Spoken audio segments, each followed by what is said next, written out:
दशावतार इस श्रृंखला में आज प्रस्तुत है मत्स्यावतार जी के विषय में। प्राचीन काल में सत्यव्रत नाम के एक राजा थे। वे बड़े ही उदार और भगवान के परम भक्त थे। एक दिन वे कृतमाला नदी में तर्पण कर रहे थे।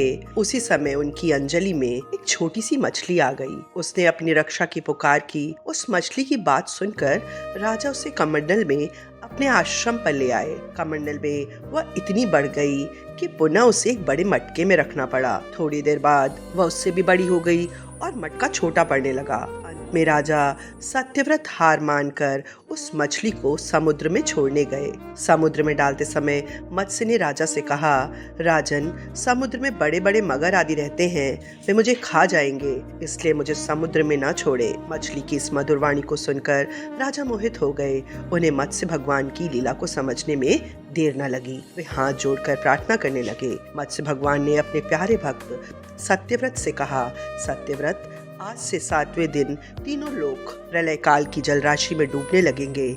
उस समय मेरी प्रेरणा से तुम्हारे पास एक बहुत बड़ी सी नौका आएगी। तुम सभी जीवों, पौधों और अन्न आदि बीजों को लेकर सप्तर्षियों के साथ उस पर बैठकर विचरण करना।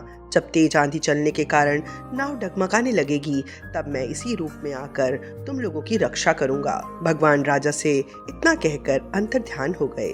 अंत में वह समय आ पहुंचा। राजा सत्यव्रत के देखते ही देखते सारी पृथ्वी पानी में डूबने लगी। राजा को भगवान की बात याद आई। उन्होंने देखा कि नाव भी आ गई है। वे बीजों को लेकर सप्तर्षियों के साथ तुरंत नाव पर सवार हो गए। सप्तर्षियों की आज्ञा से राजा ने भगवान का ध्यान किया। उसी समय महान समुद्र में मत्स्य के रूप में भगवान प्रकट हुए। तत्पश्चात भगवान के प्रलय के समुद्र में विहार करते हुए सत्यव्रत को ज्ञान भक्ति का उपदेश दिया। हयग्रीव नाम का एक राक्षस था। वह ब्रह्मा के मुख से निकले हुए वेदों को चुराकर पाताल में छिपा हुआ था। भगवान मत्स्य ने हयग्रीव को मारकर वेदों का भी उद्धार किया।